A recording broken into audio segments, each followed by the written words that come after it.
An illness in the water. I'm calling it Black Vein Blues. It makes sense if you think about it. About a month ago it started, slow and quiet. I had just come home from school to find my father prodding at the corpse of a gator that washed up on the bank, a couple of paces from our home. At the time I had been furious, thinking his redneck ass killed it, even in the spite of the numerous changes he'd get slapped with for killing a protected species. Only when I approached did I realize just how bad it was. The thing was bloated and pale, with ink-black webbing sprouted just under the skin. My father had been prodding it with the tail end of a fire poker, so the belly of it had opened and spilled onto the ground. Its guts and grease black spill on the deadened grass. I remember retching at the sight and smell, turning away and cursing out loud for my father to get the fuck away from it. He hadn't been too happy to hear his own spawn yelling at him, like he was a simple fool, so I ended up being charged with cleaning a thing of our property. But only after he skinned it to sell the leather once it finished it up. He never got to sell it. He didn't last that long. Later that evening, after a long shower, I had gone up to the store to buy some things for dinner. Nothing big or costly, so it only took me half an hour to get a shit and hike back. I remember the store had been eerily silent, after all the customers lost in some sort of daze. Some didn't even notice when I knocked directly into them. The glassy eyes, flying to be back to whatever they were focused. I wrote it up for being a sign of the times. What with the pre-existing illness wrecking the land long before this one even touched the lands. The cashier had been just about the only person with half of their wits, but only enough to warn me to look out for sick people on my way back to the house. Little did I know I would find out just what she meant the moment I entered my driveway. There my father was, stood in the center of the road, completely nude and coated in an inky black blood. It was like something out of a horror movie. His eyes had reflected in the shine of the headlights, already dead focused.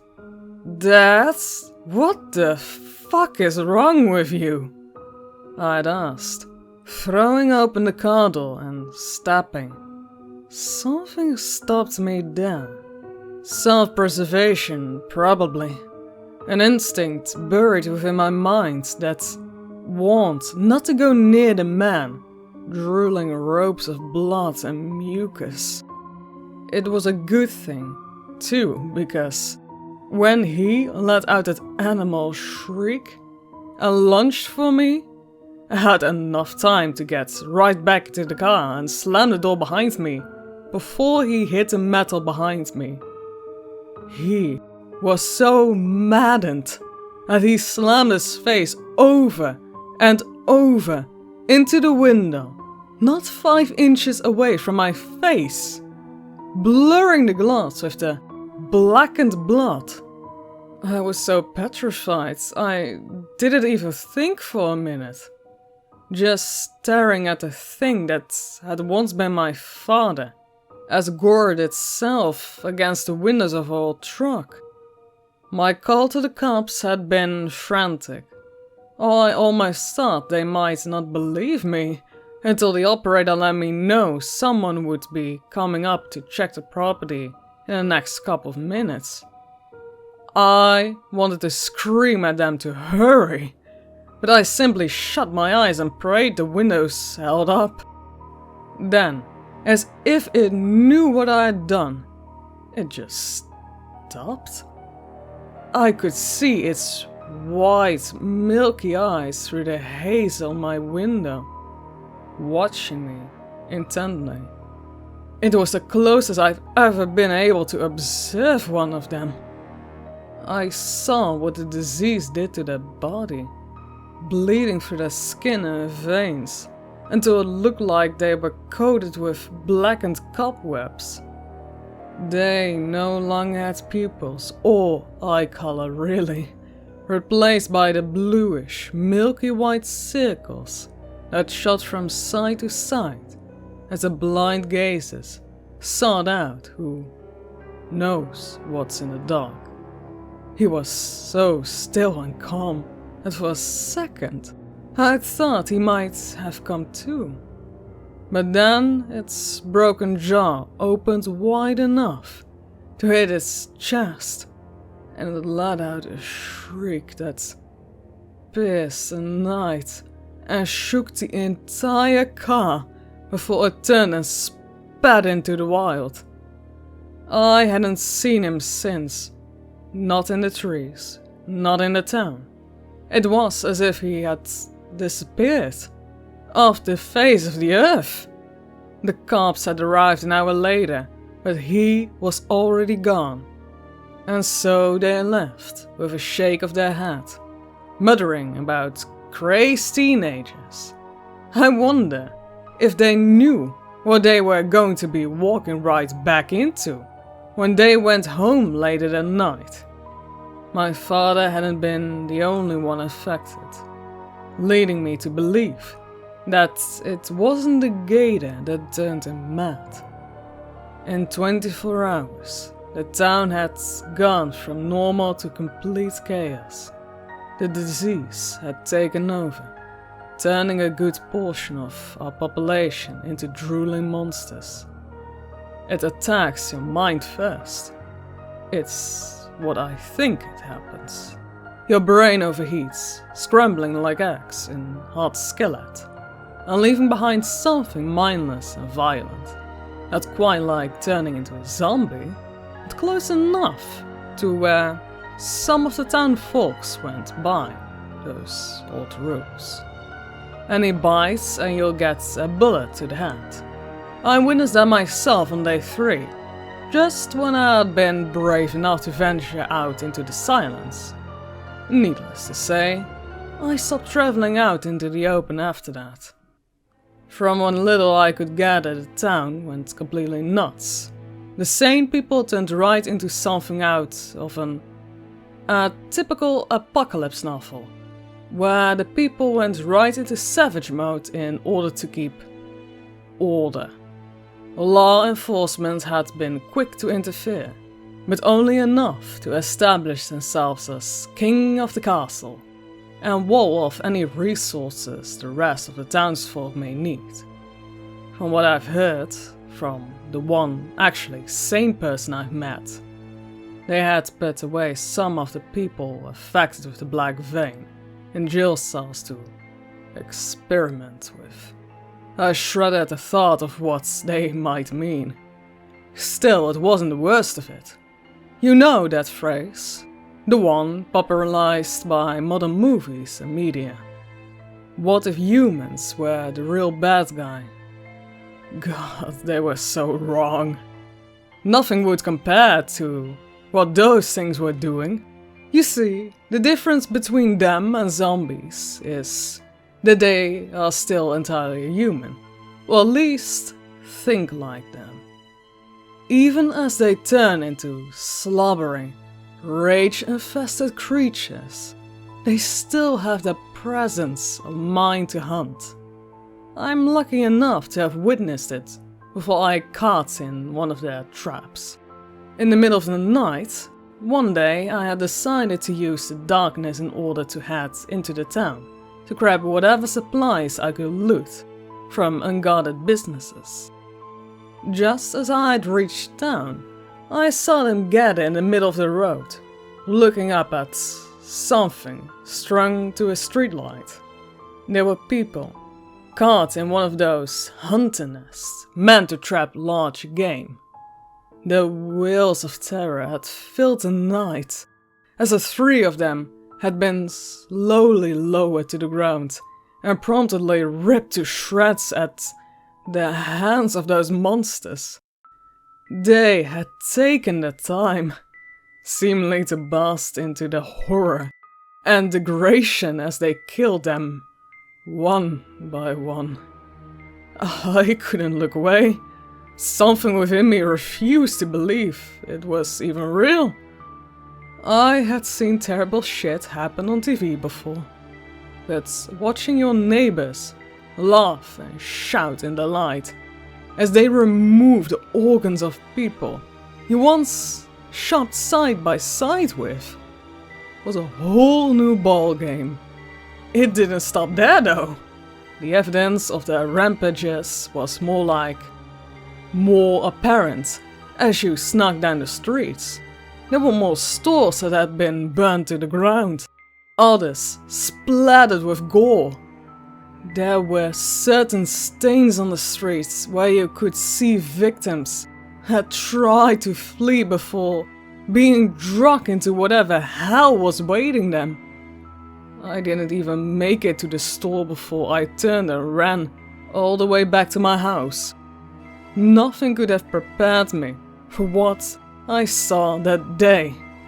Nothing could erase the memory of the horrific things I had witnessed, or the shit I would continue to see every time I gathered the courage to leave my home. I'm stuck, utterly stuck in my decaying cabin. I can't trust the water anymore, because I'm almost 100% sure where it came from. It would be the only explanation for the gator washing up with the disease a day before it affected our first townsfolk. I have enough food to last for a while, but it's not food I'm worried about, it's the water! Even with my stockpile, I'll only last the next month or so. I know what some of you are going to say. Get the fuck out of there. Take your truck and speed right out of town. Limits before your claim too. It's too late for that. I saw the trucks arrive not hours ago. The barrier set up in record time.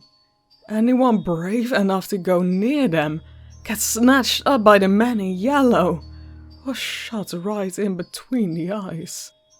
I know well enough about the government to know those got taken won't end up well and safe on the other side.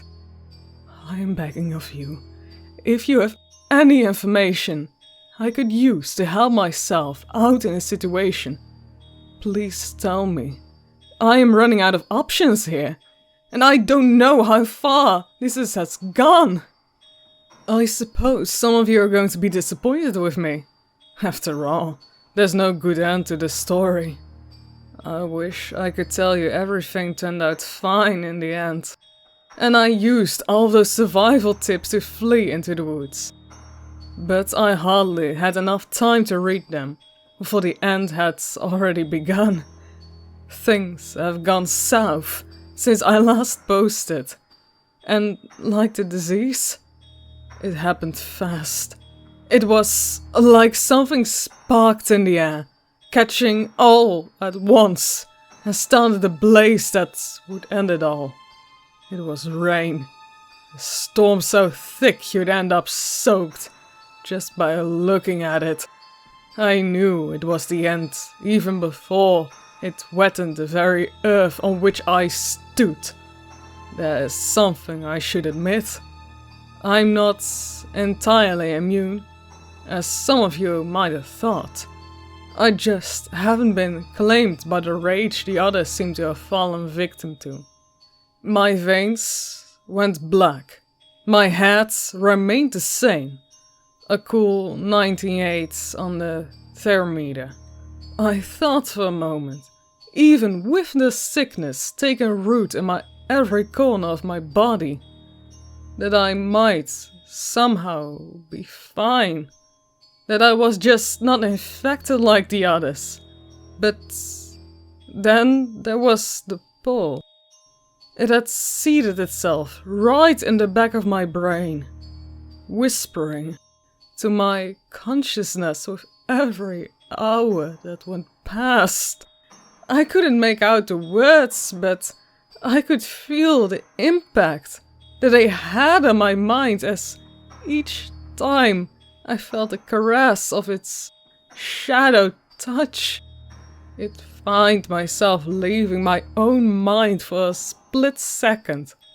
Sometimes it was so strong, I'd find myself opening my eyes what seemed like a split second after last closing them, standing in the water outside my house, staring emptily down into its inky abyss. It was part of the reason why I hadn't joined up with any of the other survivors. Well, and there was no way I was going to trust them when half of them were willing to put a bullet in any innocent, if there was even a slightest amount of questioning about their behavior. I didn't even want to think about what might happen if I had the guts to approach one of those men in yellow, stealing people right off the streets. They never took the survivors. They weren't here to rescue us, or even try and help a survivor in a town's quarantine. They stole the infected and shot everyone who they thought might interfere. Perhaps it was luck or just some sort of twisted fate. But I had seen them in action, speeding into town in their armored little vans and grabbing the infected one by one. One of the ones taken had been the cashier from day one. I almost wanted to laugh. "Look out for the sick," she had said. Famous last words. As much as I wanted to, I knew the best option for me was remaining hidden until something drastically changed and I was forced to relocate. Unfortunately for all of us, that something was the rain. Something drew me out of the house that day. That voice in my mind calling me to come into the open and see what it had in store for me. I didn't think of my safety, nor much of anything else. It was a mindless gut feeling. It had me putting one foot in front of the other until I was standing right in front of the section of town that housed the rest of the survivors. Most of them had made their home in the town hall, the only stone and brick building in the next 10 miles that could potentially protect from a threat like this. It had been a smart idea, being as it's not easy to burn down a brick building, made even smarter with the obvious defenses they had set up. Though it hadn't been enough if my being brought there meant anything. The doors went wide open, tables and barriers spilled out its large entryway. Blood oozed out of the building, its impossibly bright red color making still fresh stains on the pristine white steps. I didn't want to go in. I didn't want to see. But whatever burned in my skull didn't care about my wants. It dragged me step by step into the building until I stood right in the center of the storm. Right in the center of the screams. They were everywhere. On the walls, on the rafters, hundreds of infected sat laughing around the ring in the center of the room. The blood ran thickest. It was bone-chilling laughter. One of pure madness and glee. There was only one survivor left. A man unfamiliar to me, lay on the center of the floor. I won't describe what they had done to him, for I would rather not inflict a terrible knowledge on anyone else. I will say, though, that there was no way the man should have been alive, not with as little of him as there was left. Still he was, eyes, mouth wide open, in an endless silent scream. The blood in his mouth muted anything he might have been trying to say, but I doubt that he could have done anything other than beg for mercy at the moment. I was almost sick. Almost. If what I hadn't numbed me, I might have fallen to my knees and retched my guts out. But I was already long past that. I only watched, feeling nothing but numbness and pity as my ears began to burn. For some reason they did not attack me. Maybe because they sensed the illness had already consumed my body. Maybe they were so distracted with the whole show they didn't care. Either way, it wasn't a blessing. I would have preferred death over watching them make playthings of the bodies of the last stranglers left of the town's survivors. I don't know how long I kept going through the downpour until I found myself staring down one of the couple exit roads our town has. It was one of the places where the barricades had been set up. This one larger and made mostly of the purpose of keeping the deceased in, those fortunate enough not to be caught in the masquerade out. Only when I got there, it was completely void of any meaningful life.